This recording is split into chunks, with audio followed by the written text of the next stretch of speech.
As a man thinketh, जैसे विचार वैसा जीवन। James Allen. प्रस्तावना।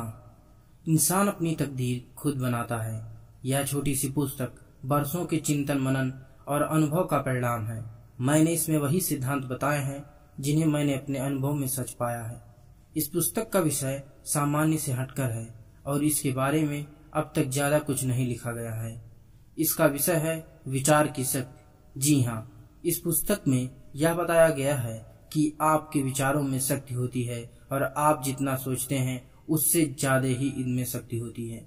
मेरा आपसे एक आग्रह है कि इस पुस्तक को विस्तृत मार्गदर्शिका या संदर्भ ग्रंथ न माने। इसके बजाय यह माने कि ये मेरे सुझाव हैं, ये मेरे बताए गए विचार हैं। फिर आप अपने जीवन के अनुभवों से इस पुस्तक में बताए गए विचारों की सच्चाई की पुष्टि करें। इस पूरी पुस्तक का मकसद सिर्फ इतना है कि लोग यह सच्चाई जान लें कि इंसान अपनी तकदीर खुद बनाता है।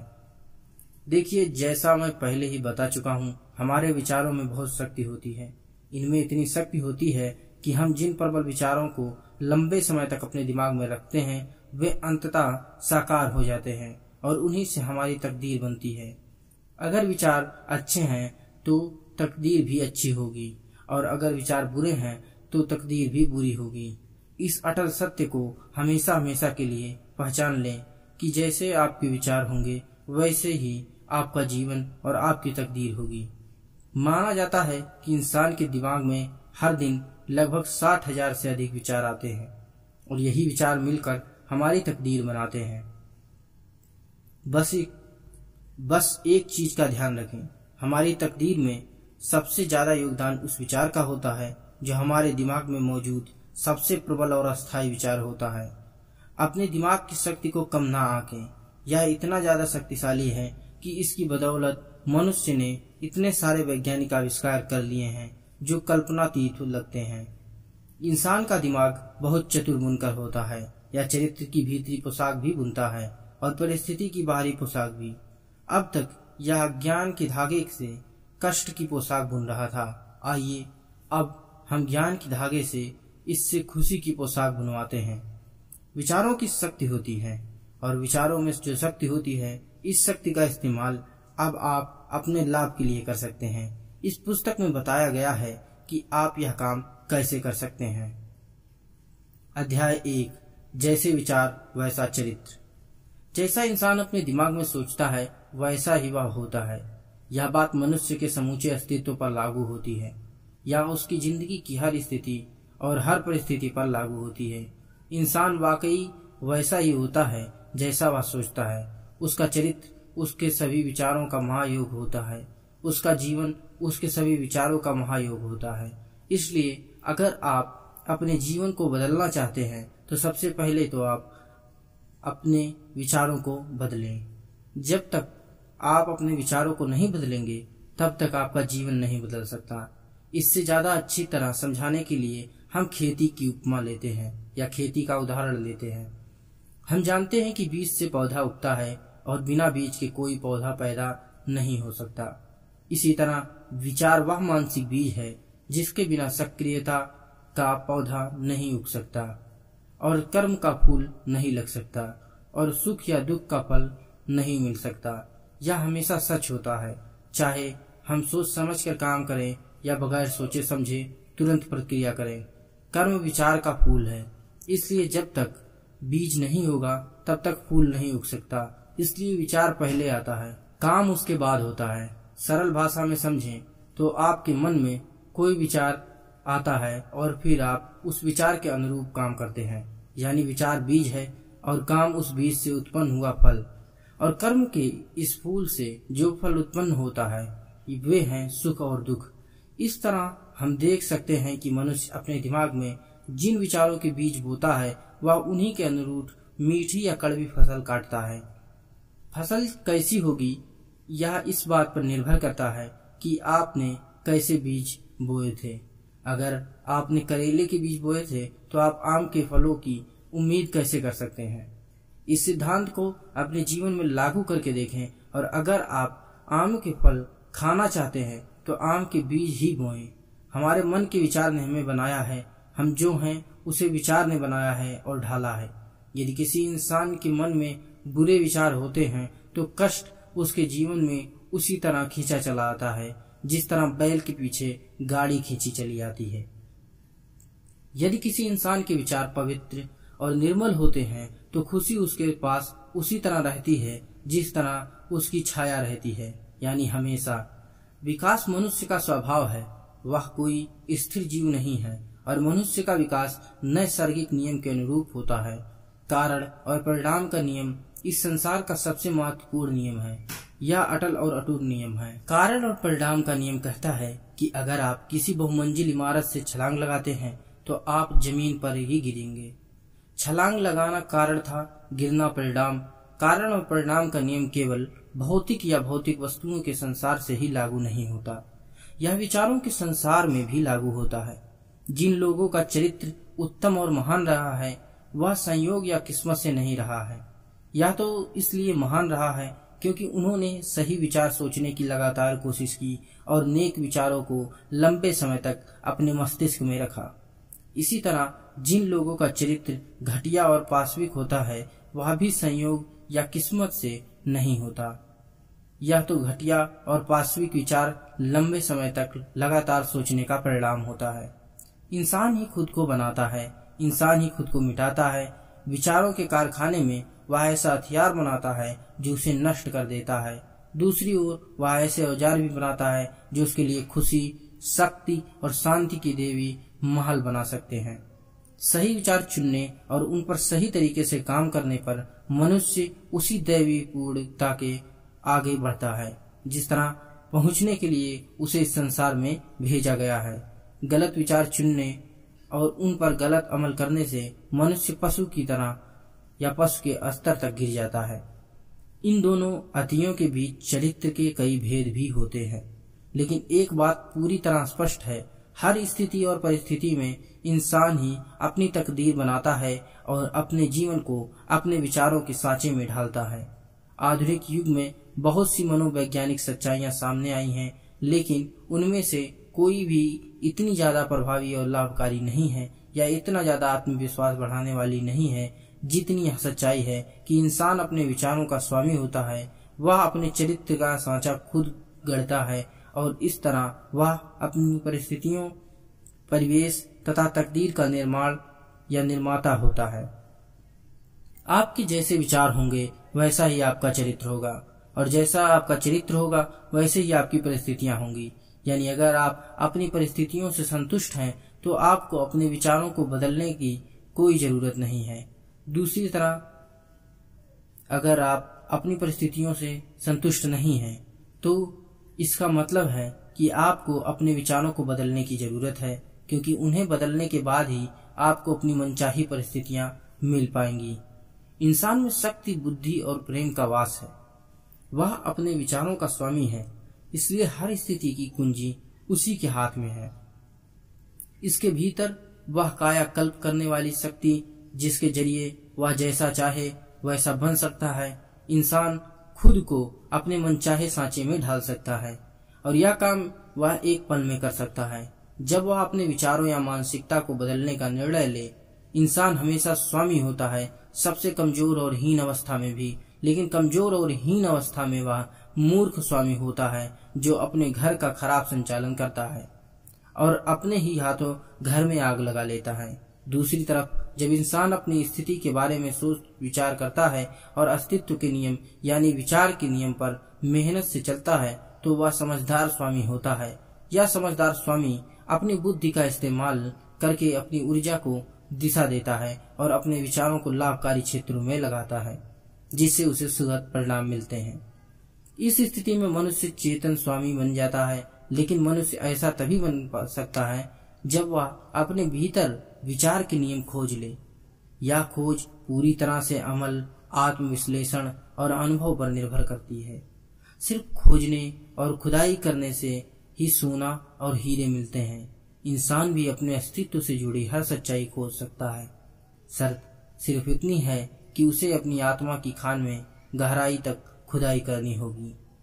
इस काम में लगन से जुटे रहना होगा। इस तरह खुदाई करने के बाद उसे इस सच्चाई का पता चलेगा कि वह अपने चरित्र का निर्माता है अपने जीवन का सांचा उसी ने बनाया है और वही अपनी तकदीर लिख रहा है। इस तरह देखने पर उसके सामने बिना किसी शक के यह साबित हो जाएगा कि उसे अपने विचारों पर नजर रखनी होगी, उन्हें नियंत्रित करना हो चाहिए और बदलना चाहिए, क्योंकि उसके विचारों का उस पर, दूसरों पर और उसकी जिंदगी तथा परिस्थितियों पर कितना गहरा असर हो रहा है। इंसान को यह जांच पड़ताल धैर्य से करनी चाहिए। उसके कारण और परिणाम के नियम के दृष्टिकोण से इस विचार करना होगा कि अगर आप अपने विचारों को पहचान लेंगे, नियंत्रित कर लेंगे और बदल लेंगे तो उसके सामने यह साबित हो जाएगा कि वह सचमुच अपने चरित्र का निर्माता है, अपने जीवन का शिल्पी और अपनी तकदीर का स्वामी। तब उसे पता चल जाएगा कि उसके जीवन की हर घटना, चाहे वह कितनी भी छोटी क्यों न हो, आत्मज्ञान हासिल करने की साधना है। इसी से समझ, बुद्धि और शक्ति मिलती है। दैवी नियम भी इसी के दिशा में संकेत करता है। जो खोजता है वह पाता है, जो खोजता है वह पाता है, जो द्वार खटखटाता है उसके लिए द्वार खुल जाता है। धैर्य, अभ्यास और सतत संकल्प से ही मनुष्य ज्ञान के मंदिर में दाखिल हो सकता है। अध्याय 2। जैसे विचार वैसी परिस्थितियां। हम इंसान के दिमाग को बगीचे जैसा मान सकते हैं। इसे या तो समझदारी से तैयार किया जा सकता है या अनियंत्रित तरीके से इसके हाल पर छोड़ा जा सकता है। बहरहाल, चाहे हम इसे तैयार करें या इसके हाल पर छोड़ें, हमें परिणाम जरूर मिलेंगे। अगर हम कोई उपयोगी बीज नहीं डालते तो उस बगीचे में खरपतवार के बेकार बीज आकर उगने लगेंगे और एक वक्त ऐसा आएगा जब यह खरपतवार पूरे बगीचे पर कब्जा जमा लेगी। इस संसार का एक विचित्र सत्य यह है कि बुरी चीजें बड़ी आसानी से हमारे पास आ जाती हैं, जबकि अच्छी चीजों को अपने पास लाने के लिए हमें मेहनत करनी पड़ती है। इसी तरह बुरी आदतें डालने में ज्यादा समय नहीं लगता है, लेकिन अच्छी आदतें डालने में समय लगता है। बुरी परिस्थितियां अपने आप आ जाती हैं, लेकिन परिस्थितियों को बेहतर बनाने के लिए हमें मेहनत करनी होती है। अगर आप अपने जीवन की परिस्थितियों को बेहतर बनाना चाहते हैं तो यह बात गांठ बांध लें कि आप अपने विचारों को बेहतर बनाए बिना अपने जीवन की परिस्थितियों को बेहतर नहीं बना सकते। जिस तरह माली बगीचे की योजना बनाता है, उसे खरपतवार से मुक्त रखता है और अपनी इच्छा के अनुसार फल फूल उगाता है, उसी तरह मनुष्य को भी अपने दिमाग के बगीचे की निरंतर देखभाल करनी चाहिए। उसे सभी गलत, बेकार और अशुद्ध विचारों को खरपतवार की तरह उखाड़ फेंकना चाहिए। उसे सही, उपयोगी और पवित्र विचारों के फल फूलों का अंत तक ध्यान रखना चाहिए। इस प्रक्रिया के दौरान इंसान को देर सवेर यह पता चल जाता है कि वह अपनी आत्मा का माली है और अपने जीवन का निर्माता निर्देशक है। उसके सामने विचार का नियम प्रकट होता है और वह ज्यादा सटीकता से यह समझने लगता है कि प्रबल विचार और प्रबल मस्तिष्क के शक्तिशाली तत्व चरित्र, परिस्थितियों और तकदीर को किस तरह आकार देते हैं। विचार और चरित्र एक ही हैं। जैसा हम देख चुके हैं कि विचारों से चरित्र बनता है और चरित्र परिवेश व परिस्थिति के रूप में प्रकट होता है। इसका अर्थ यह है कि इंसान के जीवन की बाहरी परिस्थितियां हमेशा उसकी आंतरिक अवस्था के पूरे तालमेल में होंगी। जैसा अंदर वैसा बाहर। बाहरी परिस्थितियां आंतरिक परिस्थितियों का प्रतिबिंब होती हैं, लेकिन इसका यह मतलब नहीं कि मनुष्य की परिस्थितियां हमेशा उसके पूरे चरित्र का सूचक होती हैं। इसका मतलब तो यह है कि वे परिस्थितियां गहराई से उसके भीतर मौजूद किसी प्रबल विचार से जुड़ी होती हैं, जो हाल फिलहाल उसके विकास के लिए अनिवार्य है। हर इंसान जहां भी है अपने विचारों की बदौलत ही है। उसने अपने चरित्र में जो विचार बनाए हैं वे ही उसे वहां लाए हैं। जिंदगी में संयोग जैसी कोई चीज नहीं होती। हर चीज एक ऐसे नियम का परिणाम है जिससे कभी गलती नहीं हो सकती। यह उन लोगों के बारे में भी सच है जो अपने माहौल से अलग थलग महसूस करते हैं और उनके बारे में भी जो अपने माहौल से संतुष्ट हैं। विकासशील प्राणी होने के नाते हर इंसान अपनी वर्तमान जगह पर इसलिए है ताकि वह विकास कर सके। तब वह किसी परिस्थिति के भीतर मौजूद सबक सीख लेता है तो वह परिस्थिति चली जाती है और उसकी जगह पर दूसरी परिस्थितियां आ जाती हैं। इसलिए अगर आप नकारात्मक परिस्थितियों को जल्दी दूर करना चाहते हो तो सबक सीखते रहें। जब तक इंसान खुद को बाहरी परिस्थितियों के अधीन मानता रहता है तब तक वह परिस्थितियों के थपेड़े खाता रहता है, लेकिन जब उसे इस बात का एहसास हो जाता है कि अपने जीवन का सृजन करने की शक्ति उसी के पास है तो वह अपने विचारों के जरिए अपने मनचाहे जीवन का सृजन कर लेता है। जब इंसान को यह पता चल जाता है कि वह मनचाहे बीज बोकर परिस्थितियों की मनचाही फसल पैदा कर सकता है तो वह सच्चे अर्थों से अपना स्वामी बन जाता है। परिस्थितियां विचार से पैदा होती हैं। जिस भी इंसान ने आत्मनियंत्रण और आत्मशुद्धिकरण का अभ्यास किया है उसे यह बात देर सवेर पता चल जाती है, क्योंकि इस दौरान वह गौर करता है कि उसकी बाहरी परिस्थितियों में केवल उतना ही परिवर्तन हुआ जितना उसकी मानसिक स्थिति में हुआ, न उससे कम न उससे ज्यादा। यह बात 16 आने सच है कि जब मनुष्य गंभीरता से अपने चरित्र के दोष दूर करने में जुट जाता है और इस दिशा में तेजी से तरक्की करता है तो बाहरी दुनिया में भी उसकी तरक्की की रफ्तार तेज हो जाती है। आत्मा अपने भीतर छिपे सबसे गोपनीय तत्व के अनुरूप सक्रिय होती है और बाहरी संसार में इसी को आकर्षित करती है, उसे भी जिससे यह प्रेम करती है और उसे भी जिससे यह डरती है। यह अपनी पवित्र आकांक्षाओं की ऊंचाइयों की तरफ पहुंचती है या फिर अपनी पतित इच्छाओं के स्तर तक गिर जाती है और परिस्थितियों के जरिए ही आत्मा के भीतर छिपा गोपनीय तत्व बाहरी दुनिया में साकार होता है। विचार का हर बीज, चाहे उसे बोया गया हो या दिमाग में पड़े रहने की अनुमति दी गई हो, वहां पर जड़ें जमा लेता है और अपने जैसे फूल और फल उत्पन्न करता है। यह बीज देर सवेर कर्म का फूल उगा देता है, जिससे सुखद अवसर या दुखद परिस्थितियों के फल पैदा होते हैं। यह कहने की जरूरत नहीं है कि अच्छे विचार से अच्छे फल मिलते हैं और बुरे विचार से बुरे, और अगर आपके विचार मिश्रित हैं तो आपको मिश्रित फल मिलेंगे। परिस्थितियों का बाहरी संसार विचारों के आंतरिक संसार के अनुरूप ढल जाता है। एक बात याद रखें, इंसान के जीवन में सुखद और दुखद दोनों किस्म की बाहरी परिस्थितियां होती हैं और इन दोनों तरह की परिस्थितियों से अंततः इंसान का भला हो सकता है, क्योंकि फसल काटने वाला माली सुखद और दुखद दोनों तरह की परिस्थितियों से कुछ न कुछ सीख सकता है। और जैसा हम पहले ही बता चुके हैं, परिस्थितियां हमारे जीवन में इसलिए आती हैं ताकि विकास की प्रक्रिया में हम उनसे सबक सीख लें। जब हम सबक सीख लेते हैं तो वे फिर चली जाती हैं और लौट कर नहीं आती। इसलिए अगर आप नकारात्मक परिस्थितियों से परेशान हैं और उन्हें अलविदा कहना चाहते हैं तो उनसे सबक सीख लें। वे दुखद आपके जीवन से दूर चली जाएंगी। जो भी दुखद परिस्थितियां होंगी वो आपके जीवन से दूर चली जाएंगी और वे खुद ब खुद आपके जीवन से दूर चली जाती जाएंगी। इंसान के दिमाग पर जो गहरी इच्छाएं, आकांक्षाएं और विचार हावी होते हैं, अगर वे पवित्र या नेक नहीं हैं तो इंसान अशुद्ध कल्पनाओं की मरीचिका का पीछा करता रहेगा। अगर वे पवित्र हैं तो वह ऊपर उठाने वाले प्रबल प्रयासों के राजमार्ग में निरंतर चलेगा। दोनों ही मामलों में हमें परिस्थितियों के रूप में बाहर वैसे ही फल मिलते हैं जैसे विचार हमारे अंदर होते हैं। विकास और अनुरूपता के नियम हर जगह हर समय काम करते हैं। इंसान किस्मत या हालात की वजह से जेल खाने या गरीब खाने में नहीं पहुंचता है, बल्कि अपने घटिया विचारों और बुरी इच्छाओं की वजह से पहुंचता है। भली मानसिकता वाला कोई व्यक्ति कभी किसी बाहरी शक्ति के तनाव के वशीभूत होकर अचानक अपराध में लिप्त नहीं होता है। दरअसल वह आपराधिक विचार उसके मन में काफी समय से गोपनीय रूप से दबा हुआ होता है और सही अवसर आने पर यह पूरी संग्रहित शक्ति के साथ सामने आ गया।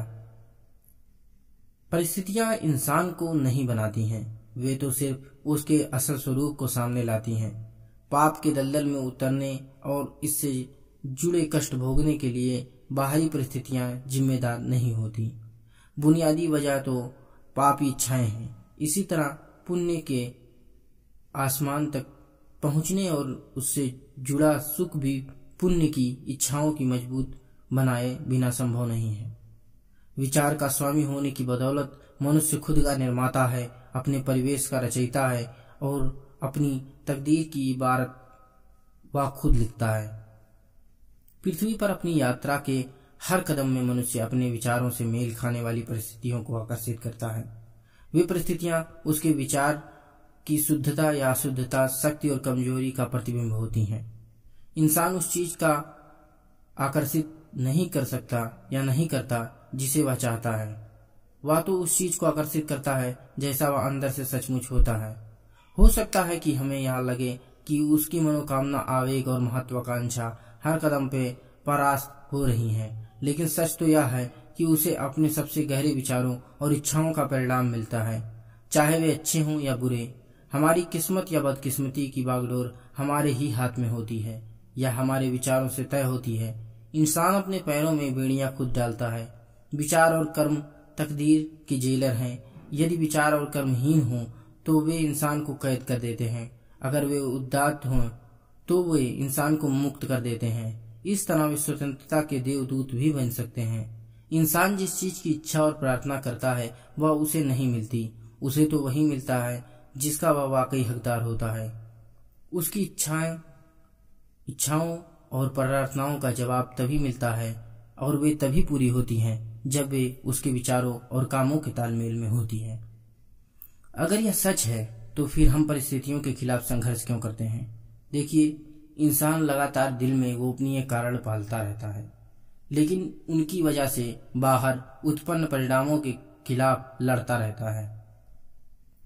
यह अंदरूनी गोपनीय कारण कोई दुर्गुण या अचेतन कमजोरी हो सकती है। बहरहाल कारण चाहे जो हो, यह इंसान की कोशिशों को सफल नहीं होने देता जब तक कि उसे सुधार ना लिया जाए। लोग अपनी परिस्थितियों को बेहतर बनाने के बारे में चिंतित रहते हैं, लेकिन वे खुद को बेहतर बनाने के लिए तैयार नहीं रहते या तैयार नहीं होते। इसलिए वे हमेशा हर जगह बंधन में रहते हैं। जो व्यक्ति खुद को बेहतर बनाने के कष्ट से नहीं घबराता वह कभी अपनी मनचाही चीज पाने में असफल नहीं हो सकता। यह सभी तरह की चीजों के बारे में सच है, चाहे वे इस लोक की हों या परलोक की। जिस व्यक्ति का इकलौता मकसद दौलत हासिल करना हो, उसे भी मनचाही मंजिल तक पहुंचने से पहले बहुत से त्याग करने होते हैं। जरा सोचें उस व्यक्ति को कितने ज्यादा त्याग करने होंगे जो सशक्त और संतुलित जीवन पाना चाहता है। यहाँ एक आदमी को देखें जो बहुत ही गरीब है। वह अपने परिवेश और घरेलू सुख सुविधाओं को लेकर बनाने की बहुत चिंता करता है, लेकिन इस दौरान वह अपनी नौकरी में काम चोरी करता है, मक्कारी करता है और अपने मालिक को धोखा देता है। वह यह मानकर चलता है कि अगर उसका मालिक उसे कम में तो काम चोरी करना और मालिक को धोखा देना पूरी तरह से जायज और तर्कसंगत है। ऐसा आदमी सच्ची दौलत के सिद्धांतों की बुनियादी बातें ही नहीं समझ सकता है। वह आलसी, धोखेबाज और घटिया विचारों को लगातार सोचकर और उनके अनुरूप निरंतर काम करके और भी ज्यादा गरीबी की ओर अपने आप को आकर्षित कर रहा है। वह इस बात को नहीं समझता है कि अगर वह अपने जीवन में सकारात्मक चीजें चाहता है तो यह काम कभी नकारात्मक विचार रखकर नहीं किया जा सकता। इसलिए आपको यह सूत्र हमेशा याद रखना चाहिए कि अगर आप अपने जीवन में अच्छी चीजें चाहते हैं तो बुरे विचार ना सोचें, और अगर भूल से कोई विचार दिमाग में भटकता हुआ आ भी जाए तो उसे वहां जड़ें जमाने और लंबे समय तक रहने की अनुमति ना दें। अब एक अमीर आदमी को देखें जो लोभ के फलस्वरूप एक कष्टकारी और लंबी बीमारी का शिकार है। वह इस बीमारी से छुटकारा पाने के लिए मुंह मांगी कीमत देने को तैयार है, लेकिन वह अपनी लोभी इच्छाओं का त्याग करने को तैयार नहीं है। उसकी जीभ मीठे, चटपटे और तेल चिकनाई वाले हानिकारक व्यंजन खाने के लिए लपलपाती रहती है, लेकिन साथ ही वह स्वस्थ भी रहना चाहता है। ऐसा इंसान स्वस्थ रहने के लिए पूरी तरह से अनुपयुक्त है, क्योंकि वह अब तक स्वस्थ जीवन के शुरुआती सिद्धांतों को भी नहीं सीख पाया है। यहाँ मजदूरों का एक मालिक है जो चालबाजी करके और छल कपट से अपने मजदूरों को सरकारी न्यूनतम वेतन से भी कम वेतन देता है, क्योंकि उसे लगता है कि इस तरह उसे ज्यादा लाभ होगा। ऐसा इंसान दौलत के लिए पूरी तरह से अनुपयुक्त है, और जब वह दिवालिया होता है, प्रतिष्ठा में भी दौलत में भी, तो वह परिस्थितियों को दोष देता है। वह इस बात को नहीं जानता कि वह खुद ही अपनी परिस्थितियों का एकमात्र लेखक है, और अगर उसके जीवन की कहानी दुखांत है तो इसे दुखांत उसी ने बनाया है। मैंने यहाँ जो 3 प्रकरण बताए वे इस सत्य के उदाहरण हैं कि मनुष्य ही अपनी परिस्थितियों का निर्माता है, और हालांकि उसका उद्देश्य अच्छा होता है, लेकिन इस उद्देश्य को पाने की राह में बाधाएं वह खुद ही खड़ी करता है। वह ऐसे विचारों और इच्छाओं को प्रोत्साहित करता है जो उसके लक्ष्य या उद्देश्य का तालमेल में नहीं होती, इसलिए वह उस लक्ष्य को हासिल नहीं कर पाता। इसी तरह के ढेर सारे प्रकरण बताए जा सकते हैं, लेकिन इसकी कोई जरूरत नहीं है। अगर पाठक चाहे तो विचार के नियमों के परिणाम अपने खुद के मस्तिष्क और जीवन में देख सकता है। बहरहाल परिस्थितियां इतनी जटिल होती हैं, विचार की जड़ें इतनी गहरी होती हैं और लोगों की खुशी की परिभाषा इतनी अलग अलग होती है कि किसी मनुष्य की समूची आत्मिक, मानसिक व शारीरिक परिस्थितियों का मूल्यांकन कोई दूसरा केवल उसके जीवन के बाहरी पहलू को देखकर नहीं कर सकता। कोई मनुष्य कुछ क्षेत्रों में ईमानदार हो सकता है, लेकिन इसके बावजूद उसका जीवन कष्टकारी हो सकता है। कोई मनुष्य कुछ क्षेत्रों में बेईमान हो सकता है, लेकिन इसके बावजूद वह दौलतमंद हो सकता है। लेकिन यह मूल्यांकन पूरी तरह से सतही है कि एक मनुष्य अपनी ईमानदारी के कारण असफल हुआ और दूसरा व्यक्ति अपनी बेईमानी के कारण अमीर बना। यह मूल्यांकन इसलिए सतही है क्योंकि इसमें यह मान लिया जाता है कि बेईमानी आदमी पूरी तरह से भ्रष्ट है और ईमानदार आदमी पूरी तरह से सद्गुणी है। ज्यादा गहरे ज्ञान और ज्यादा व्यापक अनुभवों की रोशनी में ऐसा मूल्यांकन करना ही गलत है। हो सकता है कि बेईमान व्यक्ति में कुछ प्रशंसनीय गुण हो जो ईमानदार व्यक्ति में ना हो, और ईमानदार व्यक्ति के अंदर कुछ दुर्गुण हो जो बेईमान व्यक्ति में ना हो। ईमानदार व्यक्ति अपनी ईमानदारी भरे विचारों और कामों के अच्छे परिणाम की फसल काटता है, साथ ही वह अपने दुर्गुणों की वजह से उत्पन्न हुए कष्ट भी भोगता है। इसी तरह बेईमान व्यक्ति भी अपनी खुद की खुशी और कष्ट उत्पन्न करता है। इंसान का हम यह विश्वास करने में खुश होता है कि वह अपने सद्गुण की वजह से कष्ट उठा रहा है। बहरहाल जब तक मनुष्य हर बीमार, कटु और अशुद्ध विचार को अपनी आत्मा से बाहर न निकाल दे, तब तक वह यह जानने या कहने की स्थिति में नहीं आ सकता कि उसके कष्ट उसके दुर्गुणों के नहीं, सद्गुणों के परिणाम है। कुछ समय बाद ही उसे यह पता चल जाएगा कि उसके मस्तिष्क और जीवन में एक महान नियम काम कर रहा है जो पूरी तरह से न्यायपूर्ण है। यह नियम कभी बुराई के बदले भलाई नहीं दे सकता और यह नियम कभी भलाई के बदले बुराई भी नहीं दे सकता।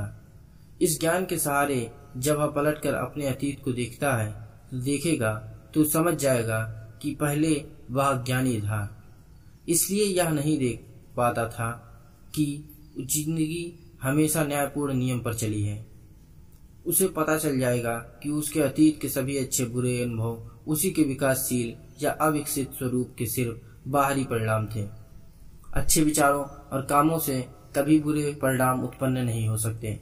बुरे विचारों और कामों से कभी अच्छे परिणाम उत्पन्न नहीं हो सकते। इसका मतलब यह है कि मक्का से सिर्फ मक्का उग सकती है, गाजर घास से सिर्फ गाजर घास। नैसर्गिक संसार या कृषि के क्षेत्र में तो इंसान इस नियम को समझता है और इसके अनुरूप काम करता है, लेकिन मानसिक और नैतिक जगत में बहुत कम लोग इसे समझ पाते हैं, इसलिए वे इसके अनुरूप काम नहीं करते। कष्ट हमेशा किसी क्षेत्र में गलत विचार का परिणाम होता है। यह इस बात का संकेत है कि इंसान अपने अस्तित्व के नियम के तालमेल में नहीं है। कष्ट का एकमात्र और सर्वोच्च उपयोग है इंसान को शुद्ध करना, यानी उसके भीतर की हर बेकार और अशुद्ध चीज को जलाना। पूरी तरह शुद्ध होने के बाद पवित्र और शुद्ध व्यक्ति के कष्ट खत्म हो जाते हैं, और यह पूरी तरह से तार्किक है। मलिन पदार्थ के हटने के बाद सोने को आग में तपाने में क्या दुख है। इसी कारण पूरी तरह शुद्ध और प्रबुद्ध व्यक्ति को कष्ट नहीं हो सकता। व्यक्ति के जीवन में आने वाली कष्टकारी परिस्थितियां उसके मानसिक असमंजस का परिणाम होती हैं। व्यक्ति की सुखद परिस्थितियां उसके मानसिक सामंजस्य का परिणाम होती हैं। सही विचार का पैमाना भौतिक संपत्ति नहीं बल्कि सुख है। गलत विचार का पैमाना भौतिक संपत्ति की नहीं बल्कि दुख है, और यह भौतिक संपत्ति की कमी नहीं होती, यहाँ पर यह दुख है। कोई व्यक्ति दुखी लेकिन अमीर हो सकता है, इसी तरह वह सुखी लेकिन गरीब हो सकता है। सुख और संपन्न एक साथ सिर्फ तभी आती हैं जब संपत्ति का सही और बुद्धिमत्तापूर्ण इस्तेमाल किया जाए। गरीब आदमी दुख के दलदल में धंसता जाता है जब वह बदकिस्मती को अपनी परिस्थितियों का कारण मान लेता है। देखिए, अगर आपकी परिस्थितियां सही नहीं हैं तो किस्मत को दोष ना दें, बल्कि खुद को दोष दें। आप ईश्वर की संतान हैं और ईश्वर कभी नहीं चाहेगा कि आप दुख भरा जीवन जिएं। ईश्वर ने आपके जीवन में ढेर सारे कष्ट नहीं लिखे हैं जिन्हें आप उठा रहे हैं। ये सारे कष्ट तो आप अपने विचारों के कारण उठा रहे हैं। इसलिए बेहतर यही होगा कि आप किस्मत को दोष न दें और किस्मत को दोष देना छोड़ दें और अपने विचारों को बदलने पर ध्यान केंद्रित करें। नकारात्मक सोच या नकारात्मक दृष्टिकोण को बदल दें। उसकी जगह पर सकारात्मक सोच या सकारात्मक दृष्टिकोण को रख दें और फिर आप अपनी आंखों से अपनी तकदीर को बदलते देखेंगे। तब आप इस सत्य को जान जाएंगे कि विधाता किसी की तकदीर उसके ललाट पर नहीं लिखता है, बल्कि मनुष्य खुद अपने विचारों से अपनी तकदीर लिखता है। अति गरीबी और अति भोग दुख के दो छोर हैं। ये दोनों ही अस्वाभाविक हैं और मानसिक विकृति का परिणाम है। अगर इंसान खुश, स्वस्थ और समृद्ध नहीं है तो इसका मतलब है कि उसके आंतरिक विचारों में गड़बड़ है या तालमेल का अभाव है। खुशी, स्वास्थ्य और समृद्धि मनुष्य के आंतरिक विचारों और बाहरी माहौल के सुखद तालमेल का नतीजा है। इंसान तभी इंसान बनना शुरू करता है जब वह शिकायत और निंदा करना छोड़ देता है, जब वह उस न्यायपूर्ण नियम की खोज शुरू करता है जो उसके जीवन को संचालित करता है। जब वह अपने दिमाग को इस नियम के अनुरूप ढाल लेता है तो इसके बाद वह अपनी बुरी परिस्थितियों के लिए दूसरों को दोष देना छोड़ देता है। तब वह अपने दिमाग में प्रबल सकारात्मक और उच्च विचार रखता है और परिस्थितियों के खिलाफ निरंतर संघर्ष करना छोड़ देता है, बल्कि उनका इस्तेमाल सहायक साधनों के रूप में करता है जिनसे तेज तरक्की करने में मदद मिले और वे उसके भीतर छिपी शक्तियों व संभावनाओं को खोजने का साधन बन जाएं। यह नियम ही सृष्टि का सबसे प्रबल सिद्धांत है। अन्याय नहीं बल्कि पूर्ण न्याय ही जीवन का सार है। भ्रष्टाचार नहीं बल्कि सदाचार ही विश्व को ढालने और चलाने वाली शक्ति है।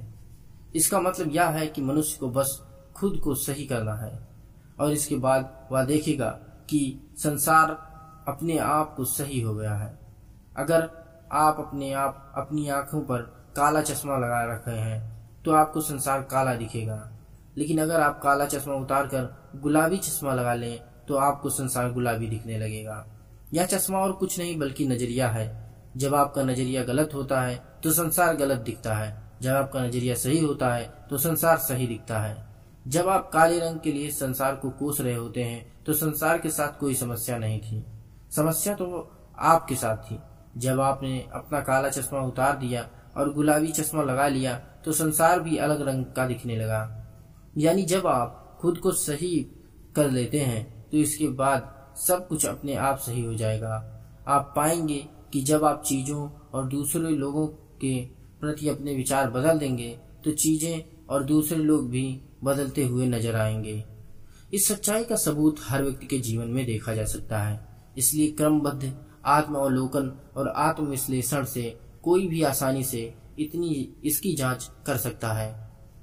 अगर मनुष्य अपने विचार तेजी से बदल ले तो उसको जिंदगी की भौतिक परिस्थितियों में इतनी तेजी से परिवर्तन होगा कि उसे देखकर वह हैरान रह जाएगा।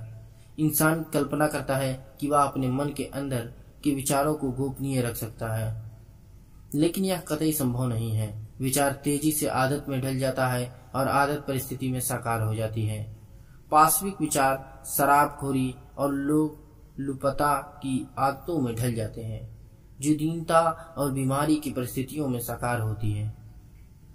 हर किस्म के अशुद्ध विचार दुर्बल और दुविधापूर्ण आदतों में ढल जाते हैं जो विचलित करने वाली और विपरीत परिस्थितियों में साकार होती हैं। डर, शंका और अनिर्णय के विचार कमजोर, लचर तथा ढुलमुल आदतों में ढल जाते हैं जो असफलता, दरिद्रता और दासता की परिस्थितियों में साकार होती हैं।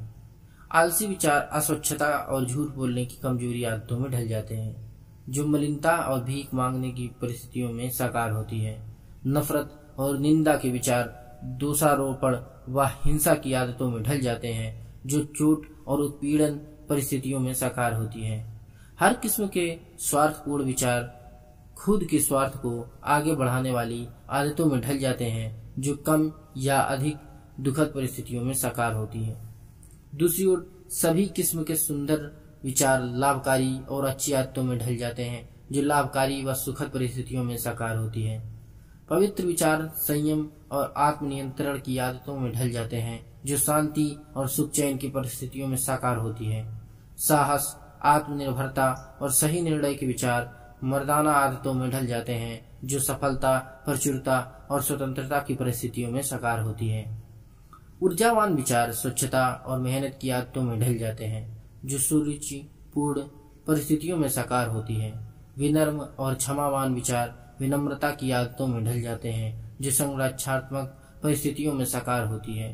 प्रेमपूर्ण और निस्वार्थ विचार दूसरों की खातिर खुद को भूलने की आदतों में ढल जाते हैं, जो अचूक, सच्ची, अस्थायी, समृद्धि और परिस्थितियों में साकार होते हैं। चाहे विचार अच्छा हो या बुरा, अगर उसके प्रवाह में लगातार बहा जाए तो चरित्र और परिस्थितियों में इसके परिणाम अवश्य उत्पन्न होंगे। ऐसा होना तय है, ऐसा ना होना असंभव है। देखिए, इससे हम यह महत्वपूर्ण बात सीख सकते हैं कि कोई इंसान प्रत्यक्ष रूप से तो अपनी परिस्थितियों को नहीं चुन सकता, लेकिन वह अपने विचारों को चुनकर अप्रत्यक्ष रूप से अपनी परिस्थितियों को बेहतर बना सकता है। अगर आप अपनी परिस्थितियों को बेहतर बनाना चाहते हैं तो आपको मालूम है कि उसके लिए आपको क्या करना होगा।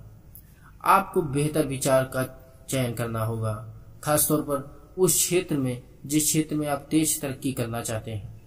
अगर आप दौलत के क्षेत्र में सबसे ज्यादा तरक्की करना चाहते हैं तो दौलत के बारे में सकारात्मक और अच्छे विचार सोचें। अगर आप स्वास्थ्य के क्षेत्र में सबसे ज्यादा तरक्की करना चाहते हैं तो स्वास्थ्य के क्षेत्र में तरक्की आपको मिलेगी अगर आप स्वास्थ्य के बारे में सकारात्मक और अच्छे विचार सोचेंगे। ध्यान रहे, आपको बाकी क्षेत्रों में भी नकारात्मक और अच्छे विचार ही सोचना है, लेकिन जिस क्षेत्र में आप सबसे ज्यादा तरक्की करना चाहते हैं उस क्षेत्र में आपको यह काम ज्यादा शिद्दत और ज्यादा निरंतरता से करना चाहिए। इंसान अपने अंदर के जिन विचारों को सबसे ज्यादा शिद्दत से महसूस करता है और प्रोत्साहित करता है, प्रकृति उन्हें साकार करने में हर इंसान की मदद करती है। प्रकृति उसके सामने ऐसे अवसर पेश करती है जिसके उसके सबसे प्रबल विचार ऊपर सतह तक आ जाएं, चाहे वे अच्छे हों या बुरे। व्यक्ति अपने पापी विचार छोड़कर तो देखो, सारी दुनिया उसके प्रति नरम पड़ जाएगी और उसकी मदद करने के लिए तैयार हो जाएगी। वह अपने कमजोर और बीमार विचार दूर हटाकर तो देखे, उसकी दृढ़ संकल्प की मदद करने के लिए हर तरफ अवसर ही अवसर प्रकट हो जाएंगे। वह अपने अच्छे विचारों को प्रोत्साहित करके तो देखे, कोई भी बदकिस्मत उसे दुख और शर्म के दलदल में नहीं फंसा पाएगी।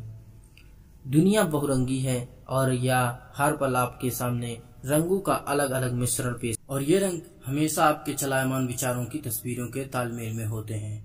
इंसान की इच्छा शक्ति, वह अदृश्य शक्ति, अमर आत्मा की संतान, किसी भी लक्ष्य तक पहुंचने का रास्ता बना सकती है।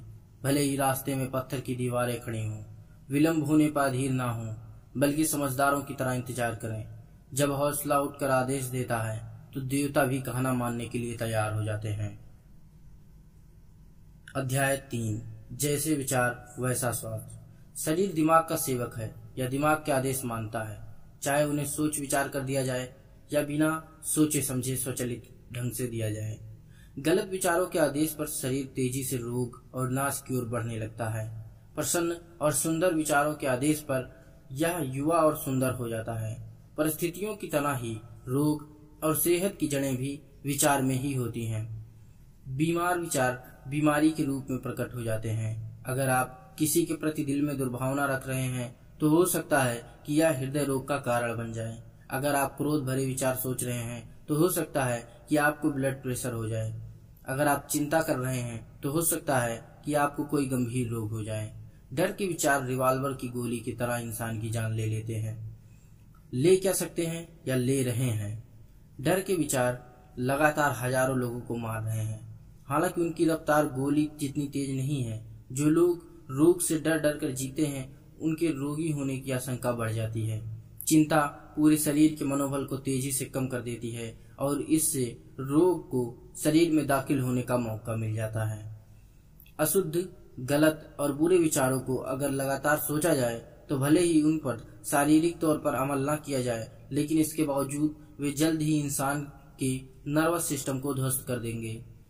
शक्तिशाली, शुद्ध और प्रसन्नता भरे विचार शरीर में स्फूर्ति और आनंद भरते हैं। शरीर एक नाजुक और लचीला साधन है जो विचारों की छोड़ी गई छाप पर फौरन प्रतिक्रिया करता है। विचार की आदतें, चाहे वे अच्छी हों या बुरी, इस पर अपना असर जरूर डालेंगी। देखिए, आपका मस्तिष्क 1.5 किलो से कम का होता है, लेकिन यह पूरे शरीर की 20 से 25% ऊर्जा का उपयोग करता है और मस्तिष्क अपनी ऊर्जा का ज्यादातर उपयोग विद्युत संकेतों के आदान प्रदान में करता है। यह हर पल आपके शरीर को संकेत भेज रहा है कि यह क्या करे। आपके हर अच्छे विचार पर या किसी अच्छे हार्मोन का या रसायन को प्रवाहित करने का आदेश दे देता है और आपके हर बुरे विचार पर या किसी बुरे हार्मोन या रसायन को प्रवाहित करने का आदेश दे देता है। इसका मतलब यह है कि अच्छे विचार सोचने से आपके शरीर में अच्छे रसायनों का प्रवाह ज्यादा होता है, जिससे आपका स्वास्थ्य बेहतर होता है और आपको रोगों की आशंका कम रहती है। मनुष्य जब तक अशुद्ध विचार रखेगा तब तक उसका खून अशुद्ध और जहरीला बना रहेगा। निर्मल दिल से ही निर्मल जीवन और निर्मल शरीर मिलता है। प्रदूषित मस्तिष्क का परिणाम है प्रदूषित जीवन और प्रदूषित शरीर। विचार ही कर्म, जीवन और परिस्थितियों का स्रोत है। अगर आप इस स्रोत को शुद्ध बना लेते हैं तो बाकी सब कुछ अपने आप शुद्ध बन जाएगा। आजकल देखने में आ रहा है कि इंसान बहुत सारे रोगों से परेशान है और अपने शरीर को फिट रखने के लिए बहुत सारे तरीके आजमा रहा है। इंसान स्वस्थ बनने के लिए डाइटिंग कर रहा है, लेकिन यह ध्यान रखें कि जब तक वह अपने अंदर के गलत विचारों को नहीं बदलेगा तब तक खान पान बदलने या डाइटिंग करने से उसे कोई मदद नहीं मिलेगी। अगर डाइटिंग करनी ही है तो नकारात्मक विचारों की डाइटिंग करें, फिर आपको भोजन के मामले में डाइटिंग करने की जरूरत ही नहीं पड़ेगी। देखिए, जिसके विचार शुद्ध हो जाते हैं उसके मन में अशुद्ध या हानिकारक आहार खाने की इच्छा ही उत्पन्न नहीं होगी। इसलिए स्वास्थ्य के मामले में भी बाहर की बजाय अंदर काम करें। स्वच्छ विचारों से स्वच्छ आदतें उत्पन्न होती हैं। जो तथाकथित संत अपना शरीर साफ नहीं रखता या साफ नहीं करता, वह दरअसल संत नहीं है। जिसने अपने विचारों को मजबूत बना लिया और शुद्ध कर लिया, उसे बुरे रोगाणु के बारे में चिंता करने की जरूरत ही नहीं है। अगर आप अपने शरीर की रक्षा करना चाहते हैं तो आपके दिमाग पर पहरा लगा दें। अगर आप अपने शरीर को सुंदर बनाना चाहते हैं तो अपने दिमाग को सुंदर बना लें। द्वेष, ईर्ष्या, निराशा और हताशा के विचार शरीर की सेहत को और छीन कर देते हैं। चेहरा संयोग या किस्मत से खराब नहीं होता है, या तो विचारों के कारण खराब होता है। झुर्रियां सिर्फ उम्र की वजह से नहीं पड़ती, वे मूर्खता, गलत आदतों और घमंड की वजह से भी पड़ती हैं।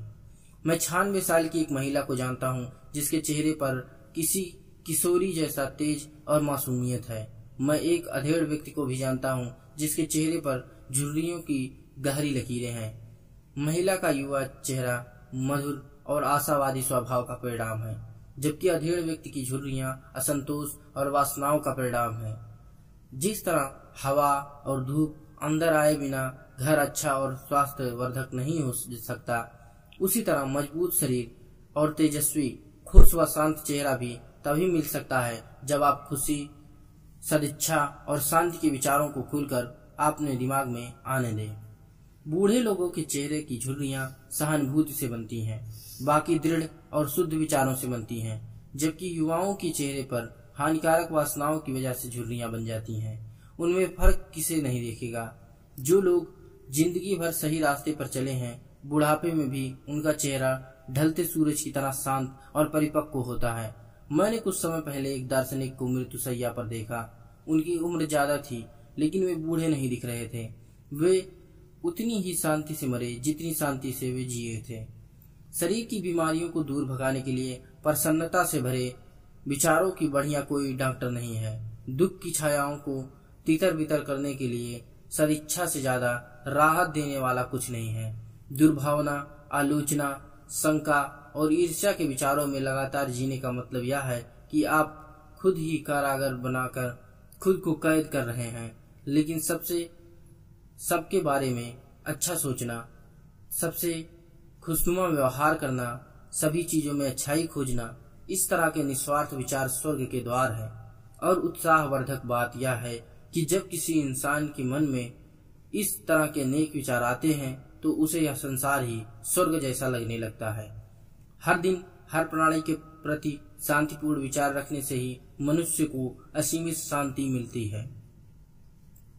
अध्याय 4 उद्देश्यपूर्ण विचार सफलता दिलाते हैं। जब तक कि विचार को उद्देश्य के साथ न जोड़ा जाए तब तक कोई भी बुद्धिमत्तापूर्ण उपलब्धि हासिल नहीं हो सकती। ज्यादातर लोग अपने विचार की कश्ती को जिंदगी के महासागर में निरुद्देश्य बहने देते हैं। लक्ष्यहीनता दुर्गुण है, यह तबाह होने का अचूक उपाय है। निरुद्देश्य बहना उस व्यक्ति को पसंद नहीं होता जो विनाश और तबाही से बचना चाहता है। जिन लोगों के जीवन का कोई केंद्रीय उद्देश्य नहीं होता वे छोटी छोटी चिंताओं, डरों, कष्टों और दयनीय विचारों का आसानी से शिकार हो जाते हैं, जो सभी कमजोरी से सूचक हैं। जानबूझकर किए गए पापों की तरह ही ये सभी निश्चित रूप से असफलता, दुख और नुकसान की ओर ले जाते हैं। इसका कारण यह है कि शक्तिशाली ब्रह्मांड में कमजोरी कायम नहीं रह सकती। यह सर्वाइवल ऑफ द फिटेस्ट का संसार है। इसलिए आपको शक्तिशाली बनना होगा और सही उद्देश्य का एक लाभ यह भी है कि यह आपको शक्तिशाली बना देता है। इंसान को अपने दिल में उद्देश्य या लक्ष्य रखना चाहिए और वो सही उद्देश्य और लक्ष्य होना चाहिए। उसे हासिल करने में जुट जाना चाहिए। उसे अपने लक्ष्य को अपने सभी विचारों का केंद्र बिंदु बना लेना चाहिए। यह लक्ष्य आध्यात्मिक भी हो सकता है और सांसारिक भी, जो उस वक्त उसके स्वभाव या प्रकृति पर निर्भर करता है। लेकिन लक्ष्य चाहे जो भी हो, उसे अपने तक तय लक्ष्य पर अपनी समूची विचार शक्तियों को निरंतर केंद्रित करना चाहिए। उसे इस लक्ष्य को हासिल करने को अपना सर्वोच्च कर्तव्य मानना चाहिए। उसे इस लक्ष्य तक पहुंचने के प्रति पूरी तरह समर्पित होना चाहिए। उसे अपने विचारों को अल्पकालिक सनक इच्छाओं और कल्पनाओं से भटकने की अनुमति नहीं देनी चाहिए। यह आत्मनियंत्रण और सच्ची वैचारिक एकाग्रता का राजमार्ग है। भले ही वह अपने लक्ष्य तक पहुंचने में बार बार नाकाम हो, लेकिन इससे उसे जो चारित्रिक शक्ति हासिल होगी वह उसकी सच्ची सफलता का पैमाना होगी और यह भावी शक्ति और विजय का नया शुरुआती बिंदु बन जाएगा। जो लोग यह महसूस करते हैं कि वे किसी महान लक्ष्य के लिए तैयार नहीं हैं, वे क्या करें? उन्हें अपने कर्तव्य के 100% त्रुटि रहित पालन पर विचार केंद्रित करने चाहिए, चाहे वे काम कितने ही महत्वहीन दिख रहे हों। सिर्फ इसी तरह से विचार एकत्रित और केंद्रित किए जा सकते हैं। सिर्फ इसी तरह से संकल्प और ऊर्जा विकसित की जा सकती है। एक बार जब इसकी आदत पड़ जाती है तो इसकी बदौलत आप संसार में सब कुछ हासिल कर सकते हैं। एकाग्रता से आप अपनी हर मनचाही चीज हासिल कर सकते हैं, एक समय में एक एक करके। कमजोर से कमजोर व्यक्ति भी अगर अपनी कमजोरी जानता है और इस सच्चाई पर यकीन करता है कि शक्ति सिर्फ कोशिश और अभ्यास से हासिल हो जा सकती है, तो वह इस पर फौरन मेहनत करने लगता है। वह कोशिश के बाद कोशिश करता जाता है। उसकी कोशिशों की बदौलत उसका धैर्य और शक्ति धीरे धीरे बढ़ने लगती है। वह हर पल विकास करेगा और अंततः दैवी शक्ति हासिल कर लेगा। जिस तरह शारीरिक दृष्टि से कमजोर व्यक्ति सही तरीके से और धैर्य से व्यायाम करके खुद को मजबूत बना सकता है, उसी तरह कमजोर विचारों वाला व्यक्ति भी सही विचारों का व्यायाम करके खुद को मजबूत बना सकता है। लक्ष्यहीन और कमजोरी को दूर भगाने उद्देश्यपूर्ण ढंग से सोचना शुरू करें। इस तरह आप उन शक्तिशाली लोगों को जमात में पहुंच जाएंगे जो असफलता को भी सफलता तक पहुंचने का एक मार्ग बना लेते हैं, जो हर तरह की परिस्थितियों से लाभ उठाते हैं, जो दृढ़ता से सोचते हैं, निडरता से कोशिश करते हैं और महारथी की तरह सफलता हासिल करते हैं। अपना उद्देश्य तय करने के बाद मनुष्य अपने दिमाग में इसे हासिल करने का सीधा मार्ग तय कर लेना चाहिए। इसके बाद उसे दाएं बाएं नहीं देखना चाहिए। अगर आप पूर्व दिशा में जा रहे हैं तो आपको पश्चिम दिशा की तरफ नहीं देखना चाहिए। आपको अपने अतीत पर अफसोस नहीं करना चाहिए या अपने सुनहरी यादों में नहीं खोना चाहिए। इसके अलावा आपको उत्तर दिशा में भी नहीं देखना चाहिए कि वहां क्या चल रहा है। आपको दक्षिण दिशा में भी नहीं देखना चाहिए कि उस तरफ की सड़क ज्यादा अच्छी दिख रही है और आपकी चुनी हुई सड़क से ज्यादा आसान दिख रही है। अगर आपने पूर्व दिशा में जाने का लक्ष्य बना लिया है तो सिर्फ पूर्व दिशा में ही आगे तक देखें, इधर उधर ना देखें। घोड़े की आंखों पर अगल बगल में पट्टी बांध दी जाती है ताकि वह लक्ष्य केंद्रित इंसान को भी अपने लक्ष्य की दिशा में प्रगति करते समय ऐसा ही करना चाहिए। शंकाओं और डरों को दृढ़ता से दूर हटा दें। ये विघटनकारी तत्व हैं जो कोशिश की सीधी लीक को छोड़ देते हैं और इसे टेढ़ी मेढ़ी, अप्रभावी तथा बेकार बना देते हैं। शंका और डर के विचारों से कभी कोई चीज हासिल नहीं की गई है और कभी भी की नहीं जा सकती। ये हमेशा असफलता की ओर ले जाते हैं। शंका और डर रहने के उद्देश्य, ऊर्जा, काम करने के शक्ति, सभी शक्तिशाली विचार थम जाते हैं। देखिए, अगर आपके मन में शंका हो तो इसका मतलब है कि आपको खुद पर या ईश्वर पर विश्वास नहीं है। आत्मविश्वास की इस कमी की वजह से आप ज्यादातर समय दुविधा में रहेंगे और यही सोचते रहेंगे कि आप उस काम को कर पाएंगे या नहीं। अगर आप डर रहे हैं तो इसका मतलब है कि आप उस काम को आधे अधूरे दिल से करेंगे और आधी अधूरी शक्ति से भी, क्योंकि आपको यह डर है कि कहीं आप गलत ना हो। शंका और डर एकाग्रता के शत्रु हैं, वे आत्मविश्वास के शत्रु हैं। जब तक ये शत्रु आपके दिमाग में डेरा डाले रहेंगे तब तक आप अपने लक्ष्य तक पहुंचने के लिए पूरी ताकत और एकाग्रता से प्रयास नहीं कर पाएंगे। इसलिए इन्हें अपने दिमाग से बाहर निकाल दें और आत्मविश्वास को दिमाग में बैठा लें। काम करने की इच्छा शक्ति इस ज्ञान से उत्पन्न होती है कि हम उसे कर सकते हैं। शंका और डर ज्ञान के महाशत्रु हैं। जो भी इन महाशत्रुओं को अपने दिमाग में जगह देता है और उन्हें खत्म नहीं करता है, वह अपनी राह में हर कदम पर खुद अवरोध खड़े करता है। जो शंका और डर को जीत लेता है वह असफलता को भी जीत लेता है। उसका हर विचार शक्तिशाली हो जाता है। वह तमाम मुश्किलों का बहादुरी से मुकाबला करता है और उन्हें जीत लेता है।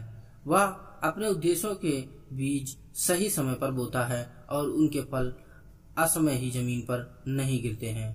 उद्देश्य से जुड़े साहसिक विचार से सृजनात्मक शक्ति होती है।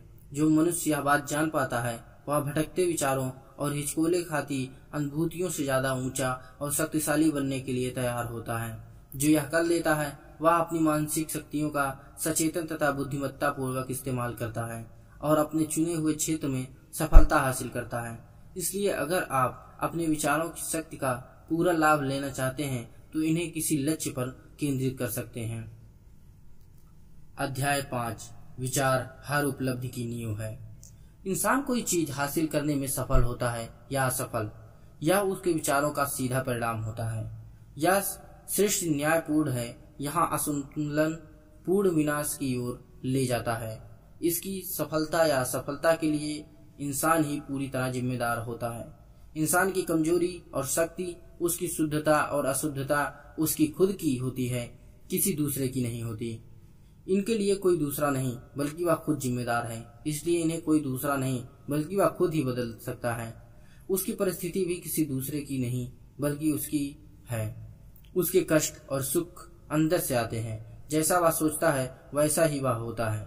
जैसा वह सोचता रहता है वैसा ही वह बना रहता है। जैसे विचार होंगे वैसा ही जीवन होगा।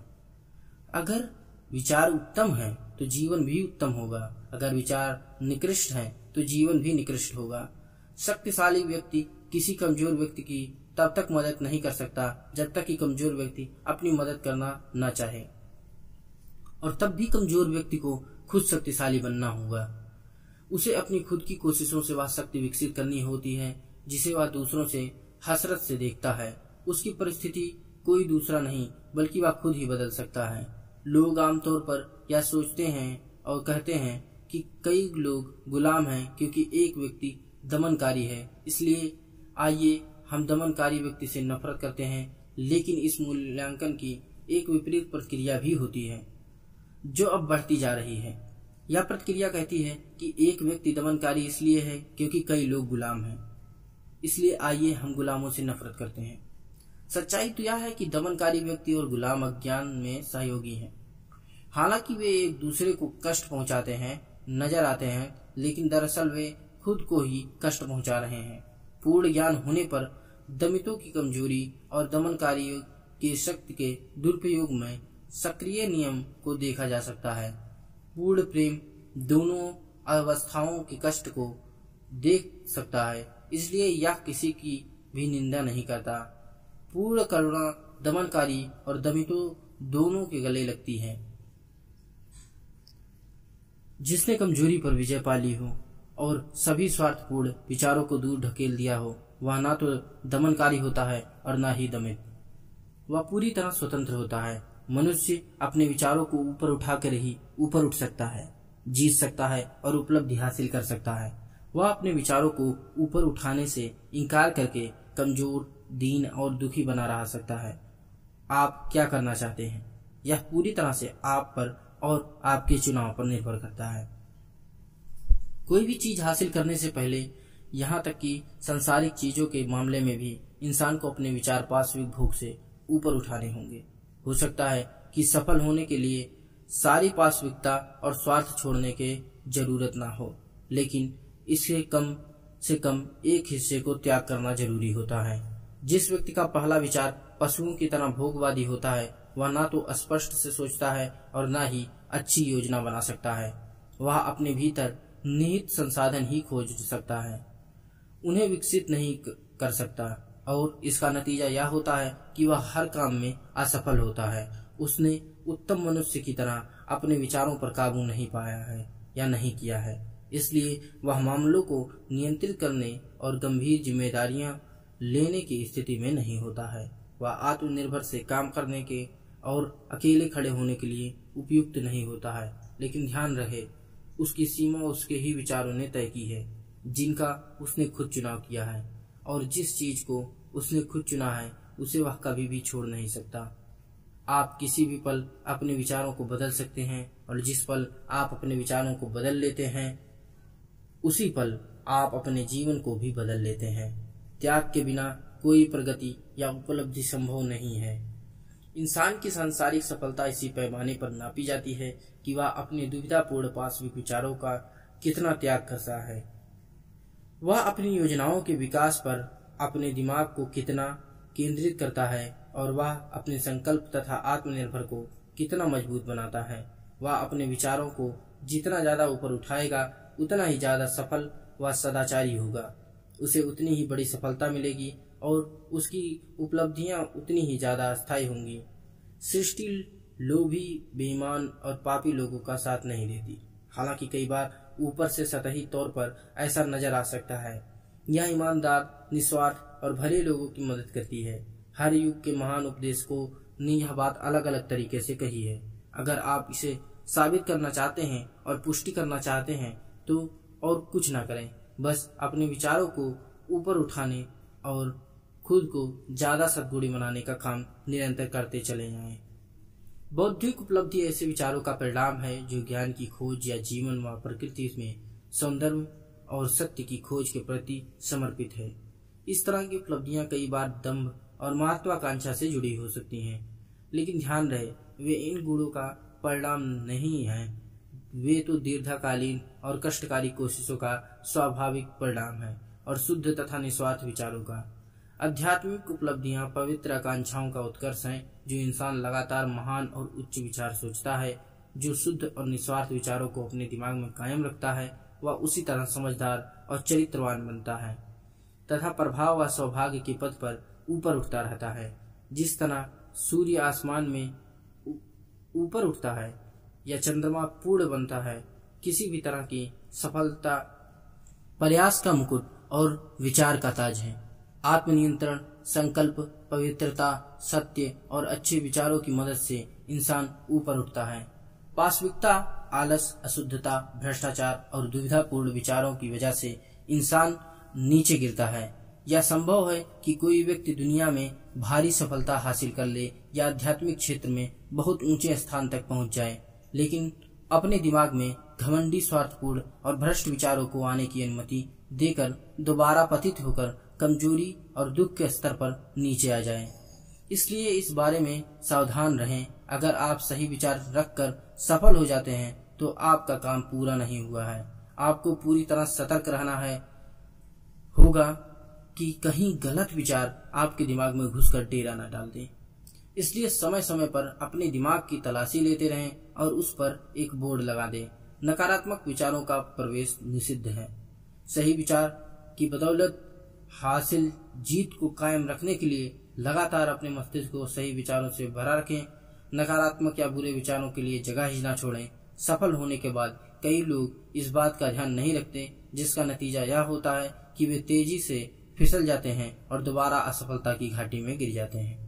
सभी सफलताएं, चाहे वे व्यवसायिक जगत में हों, बौद्धिक संसार में हों या आध्यात्मिक क्षेत्र में, सही दिशा में सही विचारों का परिणाम है। ये उसी नियम और उसी तरीके का परिणाम है। फर्क सिर्फ हासिल होने वाली वस्तु का होता है। जो कम हासिल करना चाहता है उसे कम त्याग करने की जरूरत है। जो ज्यादा हासिल करना चाहता है उसे ज्यादा त्याग करने की जरूरत है। जो बहुत ज्यादा हासिल करना चाहता है उसे बहुत ज्यादा त्याग करने की जरूरत है। इसे इस तरह से समझें कि अगर आप अपने मोहल्ले में दौड़ में जीतना चाहते हैं तो आपको कम अभ्यास करने की जरूरत है। अगर आप अपने शहर के दौड़ में जीतना चाहते हैं तो आपको काफी अभ्यास करने की जरूरत होगी। और अगर आप ओलंपिक में दौड़ जीतना चाहते हैं तो आपको हर समय अभ्यास करने की जरूरत होगी और बाकी हर चीज का त्याग करने की जरूरत होगी। आपके लक्ष्य से यह तय होता है कि आपको कितना त्याग करना चाहिए। लेकिन आसान जीवन के प्रलोभन में ना आए। बड़ा लक्ष्य रखें। यह ना भूलें कि आप ईश्वर की संतान हैं और ईश्वर ने आपको इस संसार में छोटे काम करने। अध्याय 6। हर सपना सुखद भविष्य का विचार है। स्वप्नदर्शी संसार के तारणहार हैं। जिस तरह दृश्य जगत अदृश्य जगत से पोषण पाता है, उसी तरह मानवता भी अपने सारे कष्टों, पापों और बुरे कर्म के बावजूद स्वप्न प्रदर्शियों के सुंदर सपनों में पोषण पाती है। मानव जाति स्वप्न प्रदर्शियों को नहीं भूल सकती या अपने स्वप्नों को धूमिल होने या मरने नहीं दे सकती या उनकी बदौलत जीती है। यह जानती है कि वे सपने एक न एक दिन सच होंगे। संगीतकार, मूर्तिकार, चित्रकार, कवि, दार्शनिक, संत, ये सभी प्रालौकिक सर्जक हैं, स्वर्ग के शिल्पकार हैं। उनके रहने से ही संसार सुखद बनता है। उनके बिना मेहनत कश मानवता नष्ट हो जाती है। जो व्यक्ति अपने दिल में बड़ा सपना रखता है वह एक न एक दिन उसे हासिल कर लेगा। कोलंबस ने दूसरी दुनिया खोजने का सपना संयोजा था और उसने अंततः उसे खोज ही लिया। कोपरनिकस के अपने सबसे ज्यादा बड़े ब्रह्मांड का स्वप्न संजोया था और आखिरकार उसने उसे खोज लिया। गौतम बुद्ध ने बेदाग सौंदर्य और पूर्ण शांति के आध्यात्मिक जगत का स्वप्न देखा था और वे इसमें दाखिल हो गए। अपने सपने संजोए, अपने आदर्श सहेजें, उस संगीत को सराहें जो आपके दिल के तार झंझनाता है, उस सुंदरता को सराहें जो आपके दिमाग में आकार लेती है और उस सौंदर्य को भी सराहें जिसमें आपके सबसे शुद्ध विचार लिपटे हुए हैं, क्योंकि उन्हीं से सभी तरह की सुखद स्थितियां पैदा होंगी। उन्हीं से स्वर्ग जैसा संसार बनेगा। उनके प्रति सच्चे बने रहें, क्योंकि उन्हीं की बदौलत आपका मनचाहा संसार आखिरकार साकार होगा। इच्छा करने का मतलब है हासिल करना, आकांक्षा करने का मतलब है पाना। क्या मनुष्य की सबसे क्षुद्र इच्छाएं पूरी तरह संतुष्ट होंगी और उसकी सबसे पवित्र आकांक्षाएं पोषण की कमी के चलते भूखी रहेंगी? नियम इस तरह काम नहीं करता। ऐसी स्थिति कभी नहीं हो सकती। बाइबल का नियम याद रखें, मांगिए और पाएं। सपना देखने का मतलब है कि आप मांग रहे हैं। बार बार सपना देखने का मतलब है कि आप शिद्दत से मांग रहे हैं। लगातार सपने देखने का मतलब है कि आप उस चीज को 100% शिद्दत से मांग रहे हैं और आप खुद को उस पर केंद्रित कर चुके हैं। ऊंचे सपने देखें, क्योंकि आप जैसे सपने देखते हैं वैसे ही बनेंगे। आपका सपना इस बात का वादा है कि आप न एक दिन वैसे ही बनेंगे। आपने मन में संजोया सपना जैसा है, आप एक न एक दिन वैसा ही बनेंगे। हर महान उपलब्धि पहले पहल एक सपना होती है। वृक्ष बीज में सोया रहता है, पक्षी अंडे में इंतजार करता रहता है और आत्मा के सर्वोच्च स्वप्न में एक जागता हुआ देवदूत रहता है। सपने वास्तविकताओं के बीज हैं, क्योंकि सपने भविष्य के वे विचार हैं जो सही समय आने पर खुद को प्रकट कर देते हैं और मूर्त रूप में साकार हो जाते हैं। हो सकता है कि आपके हालात अच्छे ना हों, मगर वे बदल जाएंगे, बशर्ते आप सिर्फ एक लक्ष्य बना लें और उस तक पहुंचने की कोशिश करें। ऐसा हो ही नहीं सकता कि आप अंदर से संसार में तो यात्रा करें, लेकिन बाहर के संसार में स्थिर खड़े रहें। एक किशोरी गरीब भी और मजदूरी के जाल में फंसा हुआ था। वह दिन रात एक घटिया वर्कशॉप में काम करता था। उसे स्कूल शिक्षा नसीब नहीं हुई थी, वह सुसंस्कृत भी नहीं था, लेकिन उसके बेहतर चीजों के सपने देखे। उसने बुद्धि, परिष्कार, सौंदर्य, वरदानों के बारे में सोचा। उसने जीवन के आदर्श स्वप्न की कल्पना की और इसकी मानसिक तस्वीर बनाई। ज्यादा व्यापक मानसिक स्वतंत्रता और ज्यादा बृहत वैचारिक दायरा उस पर हावी हो गया। बेचैनी और असंतुष्टि ने उसे काम करने के लिए प्रेरित किया। नतीजा यह हुआ कि उसने अपना सारा खाली समय अपनी निहित शक्तियों और संसाधनों को बढ़ाने में लगा दिया। जल्द ही उसने अपनी मानसिकता को इतना बदल दिया कि वर्कशॉप का दायरा उसके लिए छोटा पड़ने लगा या उसकी मानसिकता के तालमेल में नहीं रहा। विचारों के अनुरूप न होने पर बाहरी परिस्थितियों जिंदगी से उसी तरह चली जाती हैं जिस तरह से किसी कपड़े को उतार दिया जाता है। तब बड़े अवसर मिलते हैं जो उसकी बड़ी शक्तियों के दायरे में अनुरूप होते हैं। बरसों बाद यह किशोर वयस्क बन गया। हम पाते हैं कि वह दिमाग की कुछ निश्चित शक्तियों का स्वामी बन चुका है, जिनके इस्तेमाल से वह पूरी दुनिया पर असर डालता है और अपने क्षेत्र में भी मिसाल बन चुका है। उसके कंधों पर बहुत बड़ी जिम्मेदारियां हैं। उसके शब्दों से लोगों की जिंदगी बदल जाती है। लोग उसकी कही बातों पर अमल करते हैं और अपने चरित्र को नए सांचे में ढालते हैं। सूरज की तरह वह अटल केंद्र बन चुका है, जिसके चारों ओर असंख्य तकदीरें घूमती हैं। वह अपनी किशोरावस्था के सपने को साकार कर चुका है।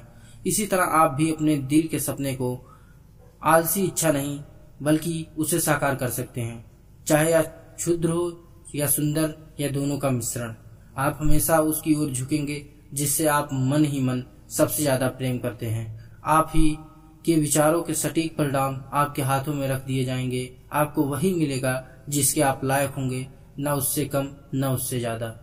आपका वर्तमान माहौल चाहे जैसा हो, आप अपने विचारों, अपने सपनों के अनुसार नीचे गिरेंगे, वहीं रहेंगे या ऊपर उठेंगे। आप अपनी नियंत्रणकारी इच्छा जितने छोटे बनेंगे या अपनी प्रबल आकांक्षा जितने महान बनेंगे। स्टैंटन कर्कहैम डेविस ने सुंदरता से लिखा है, हो सकता है कि आप लेखा मिला रहे हों या फिर आप उस दरवाजे से निकलकर बाहर जाएंगे जो हमेशा आपको आपके सपने का अवरोध लगा था और खुद को श्रोता समूह के सामने पाएंगे। पेन अब भी आपके कान में लगा हुआ है, स्याही के धब्बे आपकी उंगलियों पर हैं और तुरंत ही आप अपनी प्रेरणा को धारावाह बोलने लगेंगे।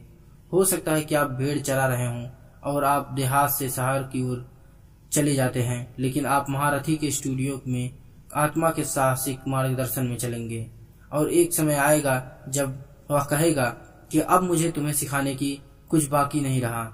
तब आप भी महारथी बन जाएंगे, जिससे कि आप समय पहले ही भेड़ चराते समय महान चीजों के सपने देखते थे। आप कुल्हाड़ी को नीचे रख देंगे और संसार के उत्थान की जिम्मेदारी उठा लेंगे। अविचारी, अज्ञानी और आलसी लोग सिर्फ चीजों के मूर्त परिणाम को देखते हैं। वे अमूर्त कारणों पर गौर ही नहीं करते हैं क्योंकि वे दिखाई नहीं देते। इसी वजह से वे हमेशा तकदीर, किस्मत और संयोग का जिक्र करते रहते हैं। किसी आदमी को अमीर बनते देखकर वे कहते हैं कि उसकी किस्मत कितनी अच्छी है। किसी को बौद्धिक योग्यता हासिल करते देखकर वे कहते हैं कि उसे जन्मजात प्रतिभा मिली है और किसी के संत जैसे चरित्र और दूसरों पर उसके प्रभाव को देखकर वे कहते हैं संयोग ने हर मोड़ पर उसकी मदद की है। वे उन कष्टों, असफलताओं और संघर्षों को नहीं देख पाते जिनके बाद ही उन लोगों को ये परिणाम मिले।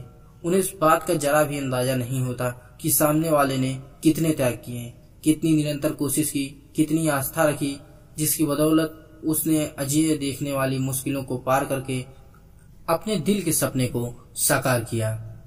लेकिन सामान्य लोग सफलता के पीछे के कष्टों और दुखों को नहीं देख पाते। उन्हें तो सिर्फ रोशनी और खुशी नजर आती है और वे इसे किस्मत का नाम दे देते हैं। वे लंबी और कष्टकारी यात्रा को नहीं देखते, सिर्फ सुखद लक्ष्य तक पहुंचने की विजय गाथा को देखते हैं। इसलिए वे इसे आसानी से खुदकिस्मती कह देते हैं। ऐसे लोग प्रक्रिया को नहीं समझते बल्कि सिर्फ परिणाम को ही देखते हैं, इसलिए वे इसे संयोग का नाम दे देते हैं।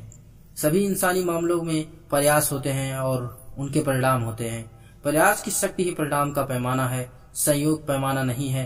प्रतिभा और शक्तियों के प्रयास के फल हैं। सभी भौतिक, बौद्धिक या आत्मिक उपलब्धियां प्रयास के फल हैं उपलब्धि का मतलब है वह विचार जो पूर्णता तक पहुंचा, वह लक्ष्य जो हासिल हुआ और वह सपना जो साकार हुआ। जिस सपने को आप अपने दिमाग में महिमांडित करते हैं, उस विचार को आप अपने दिल के सिंहासन पर बिठाते हैं। आप अपने जीवन को उसी के अनुरूप बताते हैं और बनाते हैं। इसलिए अगर आप इस संसार में सफल होना चाहते हैं तो अपने विचारों पर सबसे पहले और सबसे बढ़कर ध्यान दें, क्योंकि जैसे आपके विचार होंगे वैसा ही आपका जीवन होगा। सफलता के विचार सोचेंगे तो सफल होंगे, असफलता के विचार सोचेंगे तो असफल होंगे। मुद्दे की बात यह है कि अगर सोचने का विकल्प चुनना हमारे हाथ में है तो फिर सफलता के विचार क्यों ना सोचें। इसी में समझदारी है, इसी में फायदा है। अध्याय 7, शांत विचार शांत जीवन। मानसिक शांति बुद्धिमत्ता का सुंदर रत्न है। जिस तरह मोती की खोज में गोताखोर को गहरे पानी में जाना होता है, उसी तरह मानसिक शांति का यह रत्न भी आसानी से नहीं मिलता है। यह आत्मनियंत्रण के लंबे और धैर्यवान प्रयासों का परिणाम होती है। मानसिक शांति परिपक्व अनुभव की निशानी है। इससे पता चलता है कि वह व्यक्ति नियमों और विचार प्रक्रियाओं को सामान्य से ज्यादा अच्छी तरह समझता है। इंसान उसी हद तक शांत रहता है जिस हद तक वह मानता है कि उसका जीवन उसके विचारों का परिणाम है। इस ज्ञान के लिए यह समझना भी जरूरी है कि दूसरों की परिस्थितियां और व्यक्तित्व भी उनके विचारों के परिणाम है। जब उनमें सही समझ आ जाती है कि कारण तथा परिणाम के नियम की मदद से वह चीजों के आंतरिक परिणाम और संबंधों को ज्यादा स्पष्ट से देख लेता है, तो वह बात का बतंगड़ नहीं बनाते हैं, विचलित नहीं होते हैं, चिंता नहीं करते हैं और दुखी नहीं होते हैं। वह हर स्थिति में संतुलित और शांत बने रहते हैं। शांत व्यक्ति खुद पर शासन करना सीख लेता है, इसलिए वह दूसरों के अनुरूप ढलने का तरीका जानता है और दूसरे लोग उसकी आत्मिक शांति के केवल कायल होते हैं। वे महसूस करते हैं कि वे उससे सीख सकते हैं और उस पर भरोसा कर सकते हैं।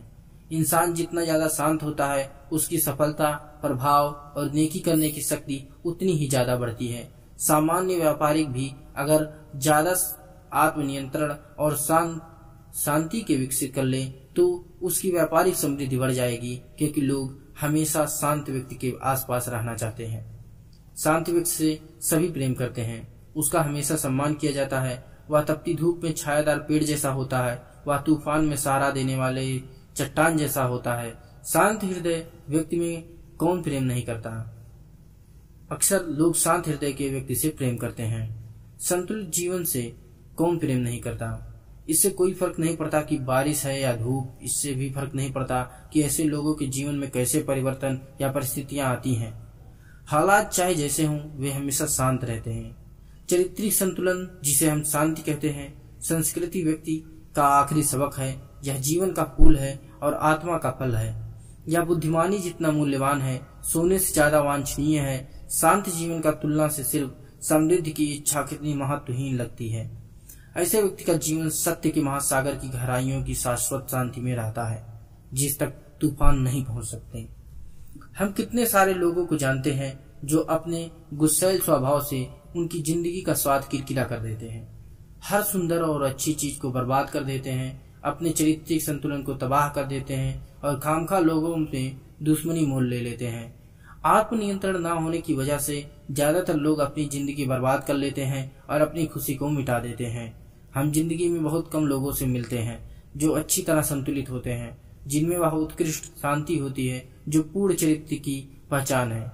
हाँ, मानवता नियंत्रित भावावेश के साथ आगे कूदती है, अनियंत्रित दुख के थपेड़े खाती है और चिंता व शंका द्वारा ध्वस्त हो जाती है। सिर्फ समझदार मनुष्य ही, सिर्फ नियंत्रित और शुद्ध विचारों वाला मनुष्य ही आत्मा के तूफानों और आंधियों से आने अपने आदेश का पालन करवा सकता है।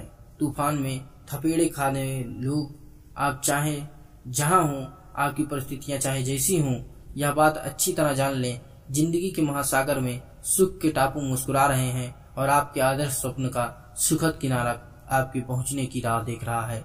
विचारों के स्टीयरिंग पर मजबूती से हाथ रखें।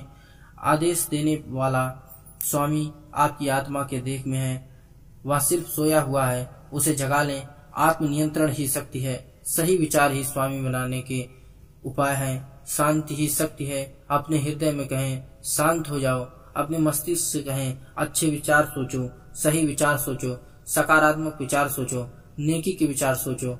इंसान को हमेशा वैसे ही विचारों को अपने मस्तिष्क में जगह देनी चाहिए जिन्हें वह साकार करना चाहता हो। और अगर आप अपने जीवन को सुखद बनाना चाहते हैं तो सुखद विचार सोचें। अगर आप अपने जीवन को समृद्ध बनाना चाहते हैं तो समृद्ध विचार सोचें। अगर आप अपने जीवन को स्वस्थ बनाना चाहते हैं तो स्वस्थ के विचार सोचें। और जब आप ऐसा करेंगे तो आपको परिणाम मिलेंगे, क्योंकि जैसे आपके विचार होंगे वैसा ही आपका जीवन होगा। लेखक के बारे में, जेम्स एलन सन 1864 में इंग्लैंड के लीसेस्टर में पैदा हुए। बदकिस्मती से लेखक के रूप में उनका करियर काफी छोटा रहा और सिर्फ 9 साल तक लिखने के बाद 1912 में उनकी मृत्यु हो गई। पहली पुस्तक फ्रॉम पॉवर्टी टू पावर पूरी करने के बाद वे इल्फ्राकुम में रहने लगे, जहां उन्होंने अपने अमर ग्रंथ एज ए मैन थिंकेथ लिखा, जो उनकी सबसे मशहूर और यादगार पुस्तक रही। 1902 में प्रकाशित इस पुस्तक को प्रेरक और सेल्फ हेल्प साहित्य की जननी माना जाता है। दिलचस्प बात यह है कि जेम्स एलन इसे प्रकाशित नहीं करना चाहते थे। हमें जेम्स एलन की पत्नी लिली का शुक्रगुजार होना चाहिए, जिन्होंने अपनी पति की यह पुस्तक को छपवाने के लिए